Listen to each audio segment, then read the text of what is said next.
Okay, hello everybody and welcome. It's not long to go, just 2 blocks and we will have SegWit locked in. I am joined by various guests here on the World Crypto Network for this lock-in party. I'm joined by Jimmy Song. Jimmy, tell us what's going on right now. Well, first of all, thank you. I'm so privileged to be here, and it is awesome that we get to watch sort of a piece of Bitcoin history happen right before our eyes. We literally have 2 blocks left to go before we will lock in. Unless Bitcoin.com finds the next block or something, in which case we might have to wait 3. But we are doing great. We just need those 2, and then we will have locked in BIP91 for this epoch, and that means that in 336 more blocks, every block will have to signal for SegWit, and we will get SegWit by August 23rd or so. So that's what's happening. Fantastic. And the price has seen a tremendous rally today. And it really, people were kind of getting nervous for a second there because we capitulated on Sunday night down to $1,850, and I believe Tone Vays was kind of calling $1,950. But then the miners kind of pulled a little rabbit out of the hat. What do you make of that? Do you think there was over the weekend, we didn't really get any code released on Friday from Jeff Garzik, and I wondered if maybe they'd kind of missed that deadline for their release candidate, and then on Sunday we got some Git commits over on BTC1, but it was just some YAML stuff and the README files were updated. But then we kind of got this weird announcement that I got from Charlie Shrem on Telegram and Mr. Hodl on the Bitcoin Mumble server that the miners were going to start signaling for BIP91. They were going to run James Hilliard's seg signal, just vanilla, not SegWit 2x necessarily, but just seg signal. And the market really picked up. We saw 19,000 or 19,500 Bitcoin long positions open up on Bitfinex that night at under $1,900. Do you think there was anything in that? Do you think that the miners kind of had a meeting over the weekend and just decided, well, hell, let's just install seg signal? I'm guessing this is a question to me and not the whole panel, but anyone. But yeah, sure. You were talking last, so yeah. Yeah, so I don't know exactly, and I'm not going to really speculate on what the software the miners are running. I think we should be really happy that what we are getting is BIP91 enforcement coming soon. So 2 more blocks to go. It is really close. That could happen in a matter of 2 minutes, or it could also take an hour and a half. Hopefully it's closer to the 2 minutes so we can all celebrate together on this network. That's my comment. Woohoo! Tone, Blake, everybody, what's going on?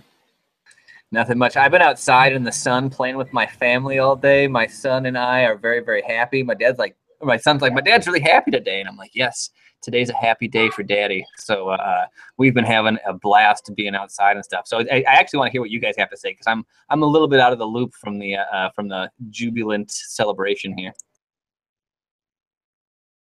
It's 1 block now, by the way. 1 block. Yeah, we are 1 block to go here. Anyone else? Hey, that website went down. I guess they had too much traffic. Yeah, they've been going up and down quite a lot.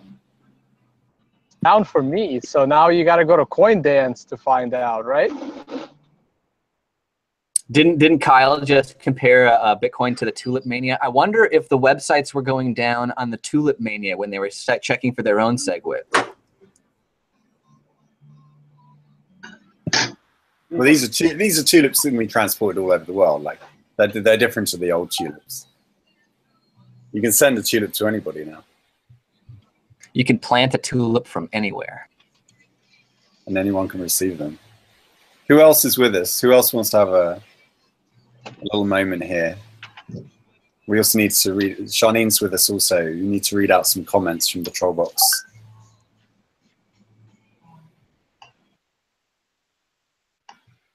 Silence. Everyone join us when no one wants to say anything. I have something to say. SegWit Activated just tweeted at Medium Squeeze. Hilariously, if Roger doesn't signal for SegWit BIP141 by Sunday, then all his blocks will be rejected and orphaned by the network. Yeah, what is going to happen with that, right? So after this gets locked in, we're going to have a period of orphaning if people are not running the right code, if they're not signaling for the right code. Right? Yeah, and they have 336 blocks or 56 hours to upgrade their nodes or to at least signal for SegWit with the nodes that they have, which I think is an option pretty much every node software has. So I imagine they'll upgrade. I was thinking, and I said this on Tone Show, that this is just sort of a way for people to, for Bitcoin.com to lodge their protest saying, hey, we really wanted Bitcoin Unlimited, and this is sort of like their last hurrah. Bitcoin Unlimited seems dead to me right now. I don't see anyone running it, and given SegWit 2x's adoption. So, you know, that may be why. People that had the dream of having the UTXO set reach to heaven itself are very, very disappointed, because that's not going to be the ladder to heaven anymore. The UTXO set isn't going to become infinite, and that's a very, very sad thing for people that don't, you know, that wanted an infinite UTXO set. So, you know, I'm gonna cry into my bag of silver for them. I was gonna say, hey Blake, I said this on my show. If there's any pool that has experience of mining blocks that get rejected, it's Bitcoin.com. So this will simply be a deja vu moment come 2 days from now. Snap. That's very, very, very clever, because it's absolutely true and just vicious and brutal. Solid burn, Tone. Solid burn. Very solid. See, that's what trolling is. People are like, trolling is just bothering somebody. It's like, no, like trolling, like if you're good at it, you have to find like a chink in somebody's armor and then make really, really tenable runs at it over and over and get under somebody's skin. Like, that's entertaining trolling. Like just watching somebody be kind of like, yeah, like I've been referring to SegWit 2x as clown code. We're in, guys. We're in. Locked in. Locked in. Got it? Woo! Yeah, you got it. Hey, why am I the only one drinking? Wait. So I'd have to Wow. go currently have All about right. Everyone 450 needs to people clap or watching. something, because that's pretty awesome. Everyone needs to clap.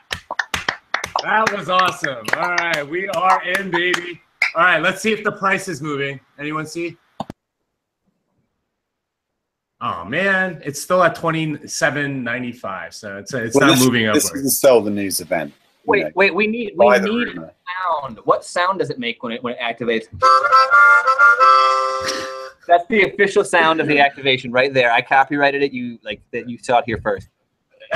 Yeah, well, hey, if we're gonna talk price, last day's candle. I mean, we were now working on a new daily candle. So I like the fact that the last candle closed near the top. Now that we've activated, it's obviously a little bit of a sell the news event, but I think it'll be fine. We're going to be at all-time highs within days. Nice. Wow. So Bold not prediction. Not the 6 week sell-off. At least we avoided that. We only went down to 1850, which was good. We had the little capitulation wick, and then it was all up from there. And everybody leverage long and short positions. Everybody be as risky as possible right now, because we know. Well, no, the shorts were down. The shorts were only 6,000 BTC on Finex. I think it was mostly just long positions, and then money just kept piling in. I don't know where it was coming from. I don't know where all this new money was coming from. But I guess it was money that sold on the way down. It was either buying in lower or it was buying in at a higher price than it sold for. But yeah, glorious to watch. I mean, we haven't seen a daily. I don't think we've ever seen a daily candle in dollar terms like that before. Not a green one, anyway, have we? That was like that sets the record. In dollar terms, absolutely not. In percentage terms, yes. Yeah, percentage terms, yeah. Man. So we have about 500 people watching right now, and there's a question from the troll box about if they're running a BIP 148 node, when will they need to update the Bitcoin client? Does anyone want to address in general what users need to do to respond to the lock-in period? I don't if you're like an ordinary user. I don't think the BIP 148 nodes need to do anything right now. No, not right now. No, I mean, it won't do anything. It's exactly the same thing as BIP 91, so it won't do anything. Yeah, exactly. It will just act as normal, and then I guess Core will eventually give us an update in August. and then we just all upgrade to that, I guess. Yeah, I mean, what am I going to signal after August 1st? Like, haha, told you so, or like, eat my shorts? Like, I'm going to have to figure out what I'm going to signal after August 1st. They're going to be eating their shorts. Someone also wants Jimmy to elaborate on what he thinks was the nail in the coffin for Bitcoin Unlimited. I would say the New York agreement kind of killed it because they didn't acknowledge Bitcoin Unlimited at all. And it was sort of, okay, we're going to ignore Bitcoin Unlimited and we're going to go with this new thing. And that new thing ended up being SegWit2x, which is mostly BIP91 and a couple and BIP102. BIP102 is further away, but you know, there was like a deadline, I think BUIP 0055 or something like that. That was supposed to be in October, but that's no longer in play because no one's signaling Bitcoin Unlimited anymore. They're all signaling BIP91. So it's dead. I don't think it's going to be there anymore. I got a question. Who here thinks that fake Satoshi is going to go through with his statement that he's not going to accept segregated witness blocks? Well, who is that though? Oh, who are you alleging? Or the alleged fake? Or well, yeah, the fake. I don't refer to him by his real name. I call him fake Satoshi. Really? You want to get sued? No, I just like it better. That's not within the range of something that's not going to be tossed out. He may be a litigious man, but the laws in America are pretty lax on what you can say. Yeah, like you can't say that he did some specific thing on a certain day and that he didn't and stuff like that. Like, yeah, then libel and slander and stuff. But saying that you think he's fake Satoshi, I mean, a judge is gonna be like, get out of here. You're wasting my time. I'm gonna hold you in contempt. All right, overruled. Moving on. Yeah. No, but he stated that him and his they're gonna set up a whole pool, they're gonna set up a whole structure, and they're not going to accept segregated witness blocks. Who thinks they're actually gonna do that? I mean, does it matter? I mean, they're just gonna get orphaned off, and I would like to see that. Yeah, I mean, or even if they don't have any mining power, they'll just be stalled, and that's it. Tone is making this big creative what if Beg Schadenfreude painting, and he's like, this is going to be a great painting. I hope it turns out. Okay, so someone else in the troll box wants to have like a noob explanation of what just happened with the lock-in. Anyone? I guess I'll try to take that one. Basically, BIP91 got locked in this 336 block period. And that means that in 336 blocks, all blocks that aren't signaling for SegWit will become illegal. And that means that no one will accept them. And that means that SegWit will get on the network in late August. It's sort of like step one of like 5 steps before we actually get SegWit. But it's sort of like we've already started the avalanche. It's not going to stop. So it's that's what everyone's happy about, is that we are getting SegWit. We're as a result getting Lightning Network and a bunch of other improvements, transaction malleability fixes and things like that. And it'll be great. We get to see the uses of all this technology. Richard Hart in chat had a really good response, a really computer science oriented response. He said that the good guys won, and that's what just happened. So let's if you're on that very, very, very, very first rung of understanding, that may be for you. And I mean just understanding anything at all. And then you can be like, okay, that's all the more complex I want to get. Only Tom could be with us now. To enjoy this moment. Tom is at the Museum of Modern Art. Well, he's missing out. Like, what's better, SegWit lock-in or the Museum of Modern Art? Well, I think he was just far enough away from home that by the time we started like planning this, I just imagine he's like in Ferris Bueller's Day Off, like trying to get home as fast as he possibly can. And we're all like, it's locked in, dude. It's too late. And, yeah, that's how it's going down for poor Mad Bitcoins right now, trying to frantically get across San Francisco. So yeah, apparently there has actually been an app released that's going to be doing Lightning Network transactions, just as like a test. I've got a Medium post here somewhere. Eclair Wallet. Has anyone heard of that? No? Eclair Wallet? Eclair Wallet, yeah. Oh, it's like the pastry, like with the yes, like the pastry. It's a very sweet wallet, I guess. Why is it called Eclair? What is all it's pretty sweet. Yeah, so we're releasing an Android wallet for the Lightning Network on the Bitcoin testnet, and it's basically going to be the first wallet to be using a LN-ready Android application. Oh, okay. Yeah, and this is what the user experience is going to look like. You're going to see your Lightning Network transactions next to your Bitcoin on-chain transactions. Off-chain and on-chain will be put together adjacent, and you'll just be able to see them side by side like this. And I was sort of investigating this earlier for ProTip as well, and getting ProTip ready for Lightning Network. But I understand that the person sending the Lightning node has to actually have either a full node running themselves, or they need access to an API in order to be able to do it. So there will be some heavy development involved. But this looks pretty sweet. If anyone's got an Android phone, I'd be really interested to know what that user experience is like. I'm interested to sort of get involved in this as soon as possible, as soon as it becomes ready. I mean, given what we've been through, I just feel like all the BS that we've had to go through in the last 2.5 years with the filibustering, and oh my God, that guy with the domain name, what's his name? Everyone keeps talking about Roger something. Like he keeps like, oh, I'm being censored. Oh, I'm being censored. I'm Roger. I'm like Rosa Parks. I have to sit at the back of the bus. I'm being oppressed. I'm being oppressed. And like we just had to put up with this for like 2 years constantly. And like everyone found out that he was being censored. I don't get it. Like never before has anyone in the history of the world been censored, found out so much that they've been censored. Right? The censorship thing is someone who was censored, boy, did we find out that he was censored. Yeah. The censorship thing is weird because like on a forum, if you get censored or whatever, like I've been censored from all kinds of forums. Usually it's just because I was being an unbridled dick. But then like afterwards, it's like perhaps self-reflection might be the best way to go about this or whatever. But like, another way is to be like, I'm being censored. Like, it's a very, very interesting thought process to me to be like, I'm going to go and quadruple down. I don't know. So someone on the Whalepool TeamSpeak Block Club just told me Eclair is French for lightning.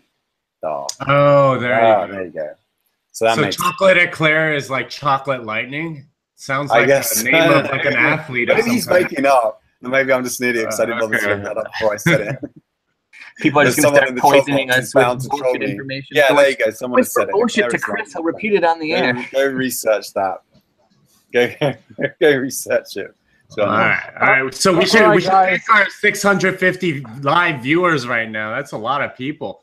That's awesome.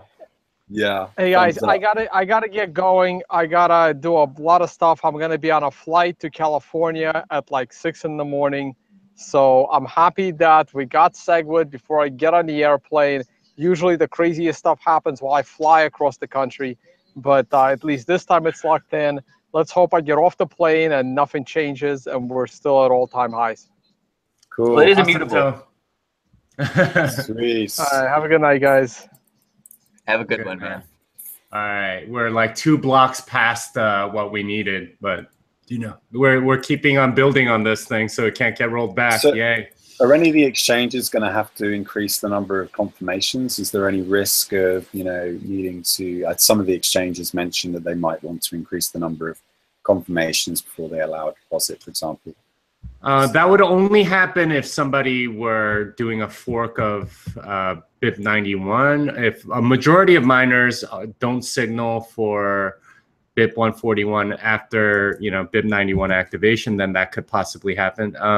But I doubt that's going to happen just because, over 90% right now are signaling BIP91, and that indicates that they're going to follow through with it, and that means enforcing BIP91 by signaling BIP141. So, it could happen. I have an article coming out tomorrow. I'm going to talk about all the pathological BIP91 scenarios, like the really crazy kind of stuff, and hopefully, you guys can read it or whatever, but that's where I'll explain some of those, and but yeah, it doesn't look like it'll happen.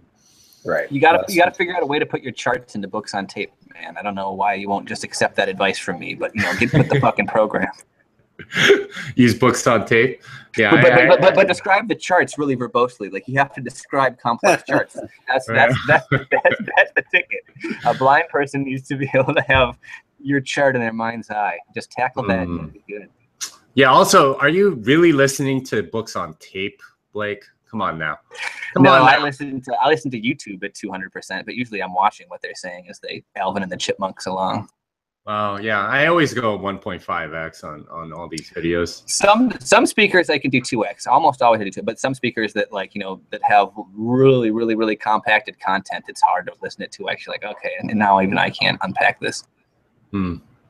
Yeah, makes sense. Makes sense. All right.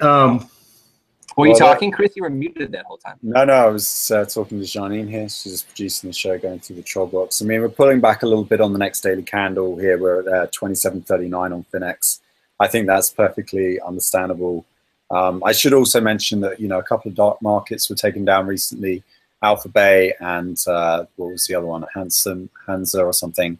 And so it turns out that the Dutch authorities were in control of the other dark markets. So if you were transacting on that dark market, you may well have been actually transacting with the Dutch authorities there. Whoopsie. And chain analysis companies run by certain individuals in this community who may or may not have contributed to certain code in recent months, are working on chain analysis. And I work in an exchange. Full disclosure, I work at Bitfinex, and exchanges do have access to some of that commercial software, and often employees of such exchanges do get solicited by companies that are running said chain analysis software, and it's kind of scary, some of those sales meetings and what they can do now and what they are planning on doing, and what data correlation, what graph theory they're trying to overlay with the blockchain transactions and the private, personal identifiable information and so forth. So, be careful out there. If you're ordering your Durban purple weed or whatever it is you're into off of the darknet, you may well be buying off of someone who isn't quite who they say they are, and then that transaction can be linked even if you have got a drop zone set up, and it can be tied back to your legal identity, because of course the exchange will know your IP address if you're not using a VPN. Oh, you were using a VPN? Were you sure the VPN stayed up the whole time and it didn't drop off halfway through your session? And so, I don't think, people, even if people think they're being clever and people think that they've covered their tracks, they haven't always. And just the second that you're not paranoid, you're way, way, way too stupid to understand the risks that beface you, and you should stop all action altogether. That's how paranoid I am in terms of my view of the world.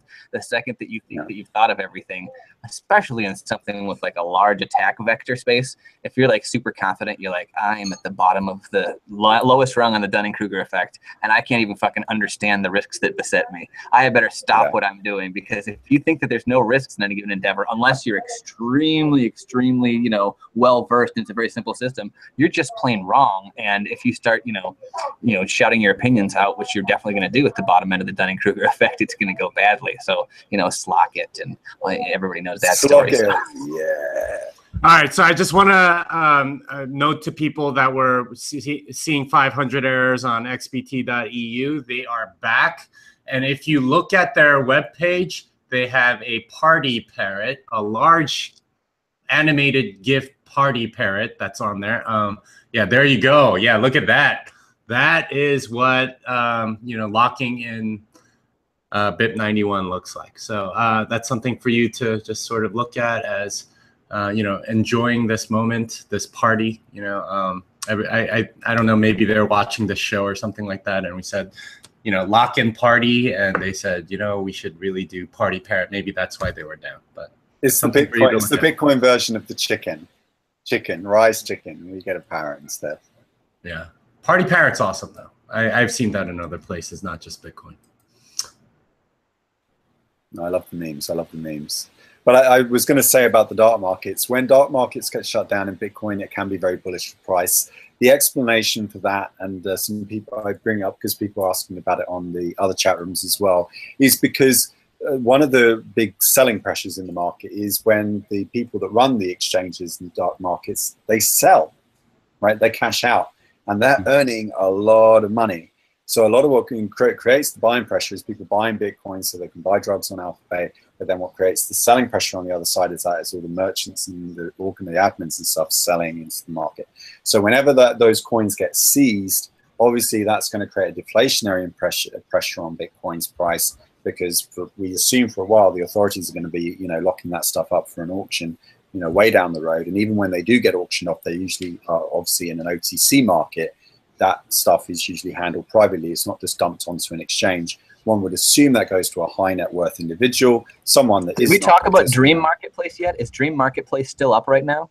I haven't looked into that, actually. Because they're compromised, as far as I know. If you're using Dream Marketplace right now, GTFO. And I was saying this earlier in a more private chat. I don't usually say that kind of stuff in the WCN. And somebody's like, why are you tipping off all the drug dealers? And I was like, the drug dealers? I don't have any problem with other people do. These are the OOGs. Yeah, these are the rich use case for Bitcoin. I go and I warn them, I don't care what you're doing or whatever. Keep your money away from the feds. Keep your money away from people that are going to be like, oh, time to attack fungibility. Like, don't let your coins go there. So anytime I think that a market is going to go down or whatever from a credible source, I'll always try to warn people that are using it, not because I'm a drug dealer or whatever, but because I don't want a whole bunch of fungibility attacks on the network by people being like, let's try to mark and color and trace all these UTXO patterns and stuff like that. And my God, what a nightmare. So did you guys read the story about how the Alphabay guy got found out? No. Okay, so he was using an email, like, for a lot of the stuff that he was doing with Alphabay. So this is the Canadian guy who was running the server. So he was using an email that had his first name in it, and he used for a lot of his personal stuff. Like, he was using that for his Alphabay stuff. And he was, like, sending emails for years with this email that was attached to his name. So that's hilarious. Hotmail compromised his identity. That's not very good OPSEC. That's but didn't he also have like four Lambos and 3 houses or something like that? It was like insane.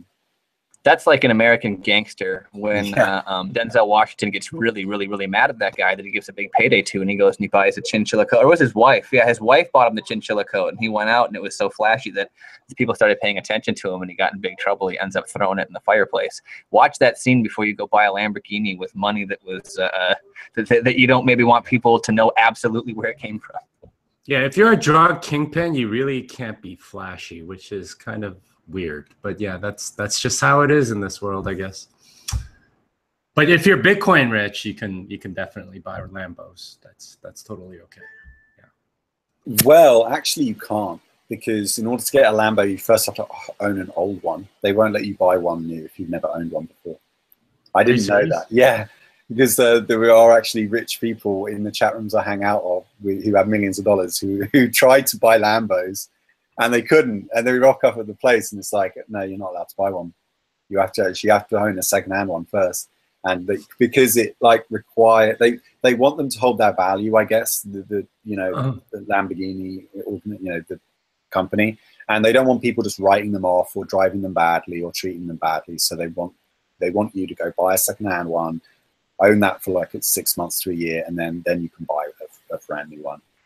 Somebody was talking about Fluffy Pony or something about that, and I just want to have, be very, very careful about comparing yourself to Fluffy Pony. He's extremely intelligent.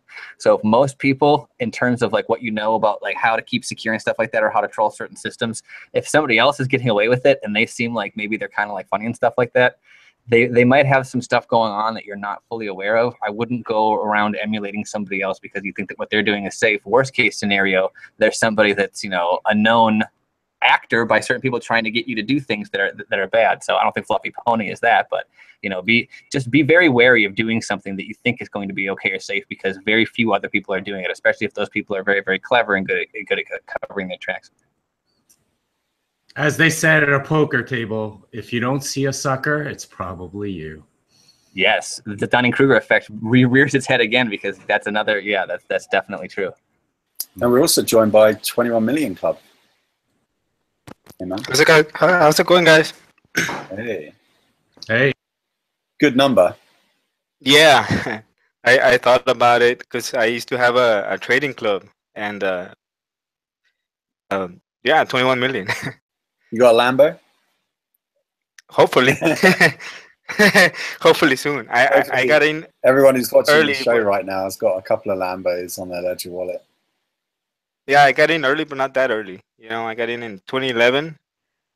but I couldn't buy it because I didn't know how to fucking do it. So I think for the sake of McAfee's wiener, we have to get Bitcoin to $500,000, right?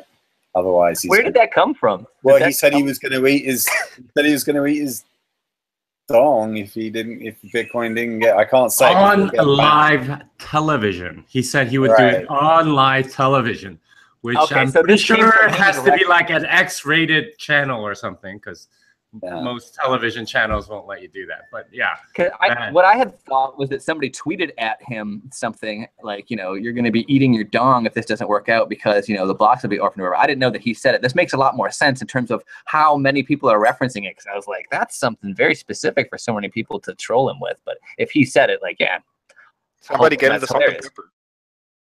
Somebody get him the salt and pepper. Yes, exactly. Hey, I mean, I think 500,000 is possible in 3 years. I mean, I don't know how probable it is, but it's definitely possible. He might not have to eat his dong, and that I think would be a good thing.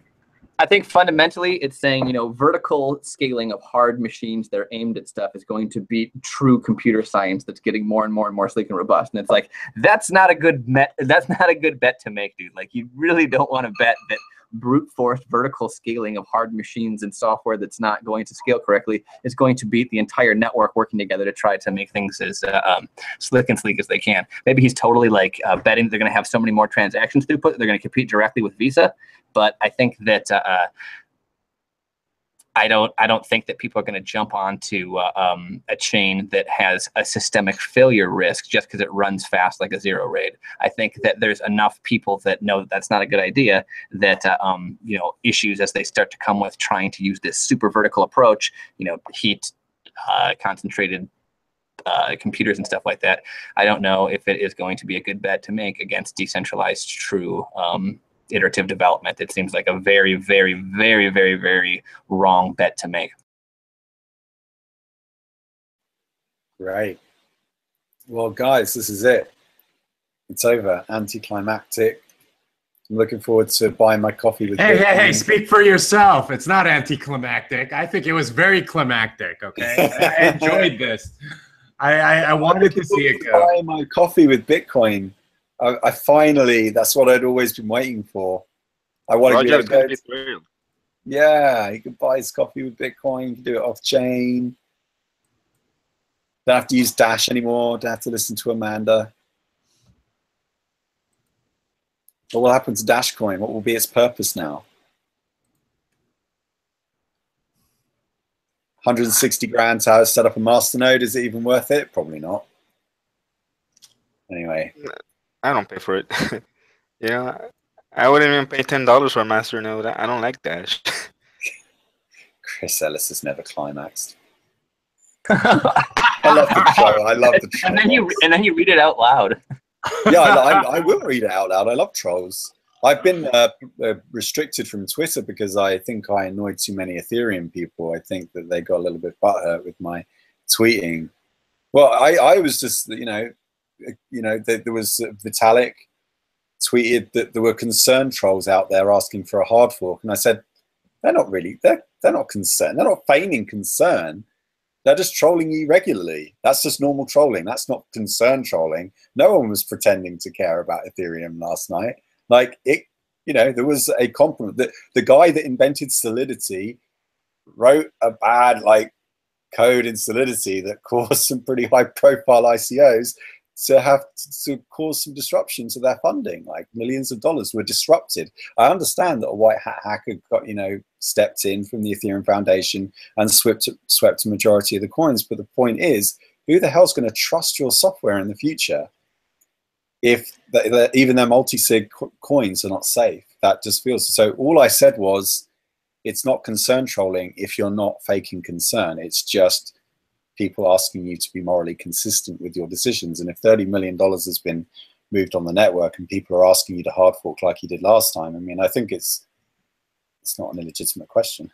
I was talking to Richard Hart earlier, and we were talking back and forth, and he was like, some of these projects almost seem like a race out of the gate to see who can find the major critical exploit first and get the money, because it's good. It's, you know, with that, why have an attack vector? It's just going to happen with a lot of the stuff that's not, you know, really, really simple and sleek and robust and secure. So it's like, all right, all this money into this big, complicated mess. And what these things are basically is their cryptography, their complexity. So it's like a box in the middle of Times Square. Anybody can come and interact with your thing, but if it's too complicated for you to make sure that it's secure, they interact with it in ways that you didn't intend and get all the gold out from inside of it. So to make cryptography secure, complexity is the enemy of security. Very, very, very complex box. People can go in and they can use it. And then it's not complex by accident. It's complex on purpose with obfuscation in certain areas. So then you make this, you know, decentralized network like Bitcoin, which really is like a black box in the middle of New York City. People can come up and interact with it all the time. They can mess with it. It can survive being out there in the wild. But you can't just make, you know, a newfangled black box and, you know, fill it with value and put it in the middle of New York. People are going to come and they're going to, you know, screw with it until they get the stuff out of it. And a lot of people, I don't think, understand that that's a good kind of a comparison for there's too much complexity. Complexity is the enemy of security. There's too much complexity. But it's also the solution. It's the enemy because it foundationally makes it hard for infrastructure, but then it's also the key that makes inverting a process impossible. So complexity is both the solution and the problem at once. People are like, okay, obfuscation through cryptography makes things complex, so all complexity must be good. It's like, whoa, you want to do that one-way door in a very, very simple process so somebody doesn't come in and like knock down the door frame or just walk around or any number of other things where they can go through a lower layer and stuff. So I think that a lot of people don't understand cryptography at the base level, which is you got to encrypt something really, really well and really, really strong that's very, very well understood, and then test the hell out of it, because just, you know, flying by the seat of your pants, it's like Richard said, it's just like a race out of the gates. Who's going to open this thing up and get the gold out of it first? And we've seen that, I think, too many times in this space, not with Bitcoin, but you know, with several other projects and exchanges and websites and things like that. So when are you releasing your show? Bam. When can we look forward to that? Like, because I wonder that 200 mile an hour talking, you know, this thing that you got. Well, for right now, the show is still being planned. I need to try to free up time in my schedule is the biggest thing. I bring my son to lots and lots and lots of standing appointments all week, so then I have a little bit of time on you know, Thursday and Friday, and then almost no time on the weekend. So this show caught me at a good time, but I didn't have time to clean up or nothing. So I don't know. Maybe I'll just do my show with no camera. The Trollbox said you need to clean up your room. I'll just do it with my camera, real sleepy, with no video, and I'll get really close and be like, "Hey guys, welcome to BAM. This is gonna be low energy." I don't think people want that. I got to plan it. Yeah, I want low energy, Blake. That's what I want. Doesn't exist, man. There's only dead and on stimulants. So those are the guys. Let's wrap this up. I just want to say a couple of things. We're reading the Trollbox. So all you guys who set up full nodes, I've helped a couple of you over the last sort of few weeks. If you're running a Raspberry Pi, you can just keep that running, and when there's a new version by Core, I will just send out the new update, and you can just update your nodes as is. If you went to all the trouble of setting up port forwarding, you won't need to do that again. That is a one-time event, as long as you don't change anything on your routers, so you won't need to repeat that. You also won't need to install the Berkeley DB again. So the first part of that process, where you did the apt-get update and everything, you probably won't need to do all that again. Once you've installed all the dependencies, it's basically just a case of downloading the new version, the new branch of the Git repo, and just going through the make process all over again, right? So it's just like those 8 lines of code that you're probably more than familiar with now, because most of you had to repeat the process over and over again when you got errors and stuff. So thanks a lot for doing that, and I'm so glad that the Full Node project is still going. That a lot of you have kept at it over the years. I really love this culture of, like, you know, people getting involved with the code and not just like, you know, children just downloading binaries and these bubblegum UIs and double clicking and installing. You know, you're really trying to educate yourselves and become more knowledgeable about what's going on under the hood. And that's important, because if you don't know the tool is going to control you. So yeah, this has been the SegWit celebration. Nathan has just joined us at the end here. Nathan, do you want to have any closing comments for us? SegWit, we're getting SegWit. It's finally here. It only took like 6 months, but like, yeah, it's wicked. It's so good. Yeah, it's been a bit long for some of us. It has. Yeah. Yeah, but I mean, like, really pushing for it. And I think the UASF was actually a revolution in this whole process. Like, it's actually moved things forward. It's forced the miners, or yeah, it's actually forced things into motion. Yeah, but don't say that too loudly. Well, actually, we can say what the fuck we want now, right? Yeah. Wait, we don't have to like. For a while, people were asking me why it was my name. Well, my name changed on Twitter for a number of like virtue signaling, reasons. But for a while, it was Sausage2X, and that was alluding to a well-known phrase on Capitol Hill. We all like sausages, but we don't like seeing how they're made, and that is kind of like laws, and kind of like SegWit. We all like SegWit, but we didn't like seeing how it got activated. It was a little bit messy, it was a little bit scrappy, but we got there in the end. And that's what we're here to celebrate today. Thank you for joining us. We will have some more shows, Tom, no doubt, tomorrow with Bitcoin updates. And you won't be able to find me on Twitter, but I'm at Mr. Chris Ellis, restricted account at the moment, thanks to the Ethereum crew. Thanks, guys. Wait, whoa. What happened? Okay, you touched on this earlier, but I was unaware. Oh, I just said some, things, and like people can just like hit the spam button if they all do it at the same time. It basically causes your account to go into lockdown. That's pretty nasty. What did you say? You then have to like contact. Well, you can see it if you just go to it. I thought it was all locked down. No, you can say view this account. I don't know if it's true or not, but I've had it happen before after controversial events, and I say a bunch of stuff and it angers somebody. They can just all go, oh, spam, spam, spam. Like if 3 people do it or 4 people do it in the same time, Twitter like lock the account or whatever. They say suspicious activity, and then you have to email them, and they have to have a human review the tweets or whatever. And yeah, I'm not on Facebook anymore. On Facebook, I had like my own private channel or page or whatever, and then like a public figure page and like a joke page where I could post edgy jokes and stuff. And that page would get constantly reported for like no matter how tame the joke was until I just left Facebook. So hopefully it's actually been good to Twitter. Well, like I've been enjoying not like checking my phone every 10 seconds. It's actually been kind of refreshing. Yeah, cool. All right, guys. Thanks a lot for being here, and SegWit on, party. See you next time. Bye. Bye-bye.